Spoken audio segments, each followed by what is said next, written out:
My dear students, आज हम हिंदी भाषा का अध्ययन करेंगे। हिंदी भाषा में लेखन कौशल का महत्वपूर्ण स्थान है, इसलिए आज हम निबंध लेखन इस पाठ की जानकारी लेते हैं। बच्चों देखो, निबंध का अर्थ देखते हैं हम लोग। नि तथा बंध, इन दो शब्दों के भाव से निबंध शब्द तैयार हुआ है। इसका अर्थ है पूर्ण रूप से गठित अर्थात बंधा हुआ। जिस तरह से हमने मराठी निबंध लेखन देखा है उनके प्रकार, उसी तरह से हिंदी में भी निबंध का अर्थ दिया हुआ है। क्या दिया अर्थ? पूर्ण रूप से गठित अर्थात बंधा हुआ। निबंध की परिभाषा देखो। जब कोई विषय कल्पना या निजी अनुभव के आधार पर लिखा जाता है तो वह निबंध कहलाता है। वापस एक बार सुनो बच्चों। जब कोई विषय कल्पना या निजी अनुभव के आधार पर लिखा जाता है तो वह निबंध कहलाता है। निबंध लिखने के कुछ नियम होते हैं बच्चों। तो हम निबंध लिखने के कुछ नियम देखते हैं। देखो, नंबर 1, निबंध लिखने से पहले उसके विषय को अच्छी तरह सोच ले। मतलब निबंध का विषय क्या है वो अच्छी तरह से पहले देखो, अच्छी तरह से सोचो और उसके बाद ही निबंध लिखना शुरू कर दो। 2, विषय के अनुरूप अपनी भाषा और शैली का उपयोग करें। विषय क्या दिया है उसके अनुरूप अपनी भाषा और शैली होनी चाहिए।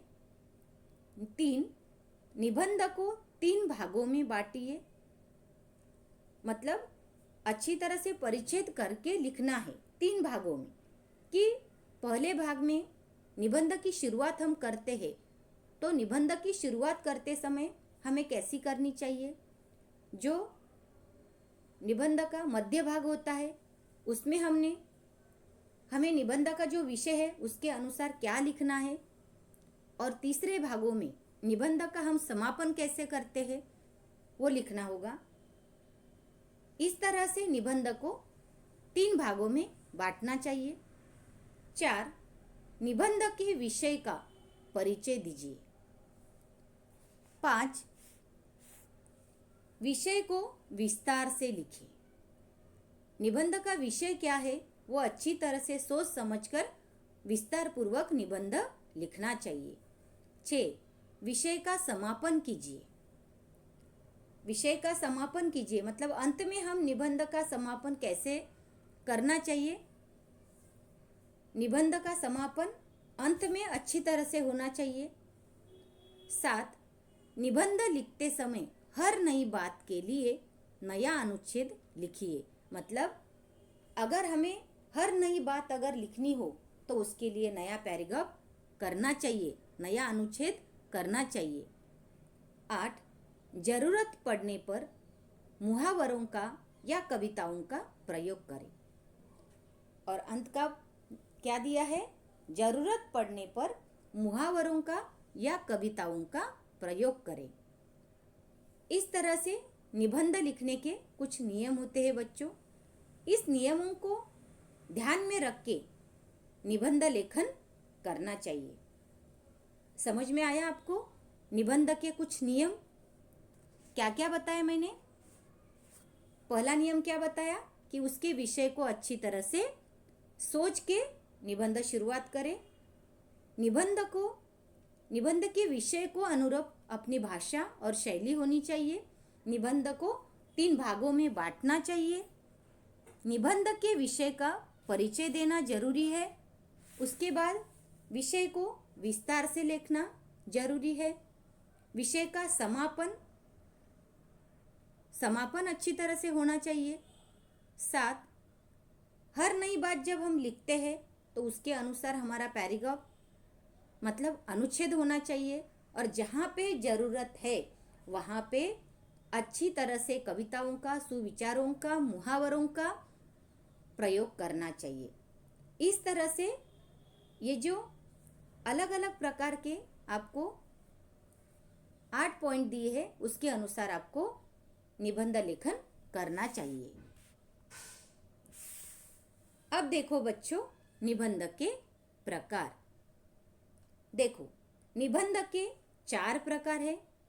1 वर्णनात्मक निबंध, 2 विचारात्मक निबंध, 3 आत्मकथनात्मक निबंध, 4 कल्पनात्मक निबंध। कितने प्रकार बताए? 4। 1 वर्णनात्मक निबंध, 2 विचारात्मक निबंध, 3 आत्मकथनात्मक निबंध और 4 कल्पनात्मक निबंध। अब पहला प्रकार देखो बच्चों, क्या दिया है पहला प्रकार? वर्णनात्मक निबंध। किसी व्यक्ति, वस्तु, स्थान तथा घटना का वर्णन करना वर्णनात्मक निबंध होता है। मतलब हमें किसी व्यक्ति हो, वस्तु हो, स्थान हो या घटना हो, उस घटना का, व्यक्ति का, वस्तु का पूरी तरह से इसमें वर्णन करना होता है। उसके साथ साथ जो अनुभव आए उस अनुभवों का यहाँ पे वर्णन करना होता है। जैसे कि होली, दशहरा, मेरा प्रिय नेता। होली, हर साल होली आती है, लेकिन होली हम कैसे मनाते हैं उसका पूरी तरह से वर्णन इस प्रकार में करना होता है। उसी तरह से दशहरे का, अगर कोई नेताओं के बारे में हमें जानकारी लिखनी है, मेरा प्रिय नेता, जैसे मेरा प्रिय नेता पंडित जवाहरलाल नेहरू। अगर आपको पंडित जवाहरलाल नेहरू के बारे में निबंध लिखना है तो उनका जन्म कब हुआ, उनकी प्राथमिक शिक्षा, उसके बाद उच्च शिक्षा कहाँ पे ली, किस तरह से, मतलब उनका शिक्षा होने के बाद उनकी राजनीति का जो भी प्रयास है, हर एक प्रकार की जानकारी आपको इस प्रिय नेता में लिखनी है। मतलब हम क्या करते हैं, उस नेता का पूरी तरह से वर्णन करके लिखते हैं। समझ में आया? किसी व्यक्ति का हो या वस्तु का हो या स्थान का हो या घटना का हो, हम अच्छी तरह से इसमें अनुभव के साथ वर्णन कर सकते हैं, इसलिए ये वर्णनात्मक निबंध है। समझ में आया बच्चों वर्णनात्मक निबंध? अब निबंध का दूसरा प्रकार देखो, विचारात्मक निबंध। इस प्रकार के निबंध में किसी विषय पर अपने विचार प्रकट किए जाते हैं। क्या कहा मैंने? इस प्रकार के निबंध में किसी विषय पर अपने विचार प्रकट किए जाते हैं। जैसे कि खेलकूद का महत्व, पर्यावरण और हम, जनसंख्या आदि। देखो बच्चों, खेलकूद का महत्व लिखना है तो हम कोई भी मन में विचार आए और यहाँ पे लिख दिए, ऐसा नहीं होता। हमें विचारपूर्वक सोच समझ के ये निबंध लिखना होता है, इसीलिए तो इसे विचारात्मक निबंध कहा जाता है। जैसे पर्यावरण और हम, पर्यावरण की जानकारी हमें होनी चाहिए। पर्यावरण का और मनुष्य का क्या नाता है, क्या संबंध है, उसकी पूरी तरह से जानकारी होने के बाद ही हम ये निबंध लिख सकते हैं। उसी तरह से जनसंख्या, हमारे देश की जनसंख्या तो ऐसी ही बहुत ही बढ़ती हुई जनसंख्या है। उस जनसंख्या के क्या फायदे, क्या नुकसान, इसकी सब जानकारी हमें इस विचारात्मक निबंध में लिखनी होती है। समझ में आया बच्चों विचारात्मक निबंध? अब हम तीसरा प्रकार देखते हैं, आत्मकथनात्मक निबंध। देखो, इसके अंतर्गत किसी व्यक्ति, वस्तु आदि की आत्मकथा पर आधारित विषय दिए जाते हैं। इसके अंतर्गत किसी व्यक्ति, वस्तु आदि की आत्मकथा पर आधारित विषय दिए जाते हैं। जैसे कि पेड़ की आत्मकथा, एक फूल की आत्मकथा। देखो बच्चों, आत्मकथा जब हम लिखते हैं तो कोई भी व्यक्ति की आत्मकथा हो या पेड़ की आत्मकथा हो या फूल की आत्मकथा हो, आत्मकथा लिखते समय हमें क्या करना पड़ता है कि मतलब पेड़ के बारे में लिखना है तो वह पेड़ हम ही है, यानी खुद को समझकर उस आत्मकथा को हमें लिखना पड़ता है। जैसे अब्दुल कलाम की आत्मकथा लिखनी है तो हम बार बार अब्दुल कलाम की आत्मकथा, अब्दुल कलाम मतलब उनका नाम लेके आत्मकथा नहीं लिखेंगे, बल्कि हम खुद अब्दुल कलाम है ऐसे खुद को मानकर लिखना है। जैसे एक फूल की आत्मकथा है, फूल की आत्मकथा मतलब मैं खुद एक फूल हूँ, तो वो फूल समझकर, एक व्यक्ति समझकर, एक पेड़ समझकर ये आत्मकथा हमें लिखनी होती है। समझ में आया बच्चों आत्मकथनात्मक निबंध? अगला प्रकार देखो, कल्पना प्रधान निबंध। देखो, इसके अंतर्गत आने वाले विषय हमारी कल्पना से जुड़े होते हैं। क्या कहा मैंने? इसके अंतर्गत आने वाले विषय हमारी कल्पना से जुड़े होते हैं। जैसे यदि मैं प्रधानमंत्री होता, दूसरा विषय क्या दिया? यदि मैं पर्यटन यात्री बन जाऊं। देखो बच्चों, यदि मैं प्रधानमंत्री होता, ये प्रत्यक्ष रूप में तो होता नहीं, लेकिन हमें क्या करना पड़ता है? हम इमेजिन करते हैं, हम कल्पना करते हैं कि सचमुच यदि मैं प्रधानमंत्री हो जाऊं तो, प्रधानमंत्री हो जाऊं तो मैं क्या क्या कर सकता हूं अपने देश के लिए, अपने लोगों के लिए। अगर मैं पंछी होता तो किस तरह से मैं मतलब यहाँ वहाँ सैर करता। इस तरह से आपको इस कल्पना प्रधान के निबंधक में जानकारी लिखनी पड़ती है। समझ में आया कि इसके अंतर्गत आने वाले विषय हमारी कल्पना से जुड़े होते हैं। प्रत्यक्ष रूप में इमेजिन करके हमें लिखना पड़ता है कि अगर मैं शिक्षक होता तो, अगर मैं पंछी होता तो, मैं पर्यटन यात्री बन जाऊं तो, यदि मैं प्रधानमंत्री होता तो।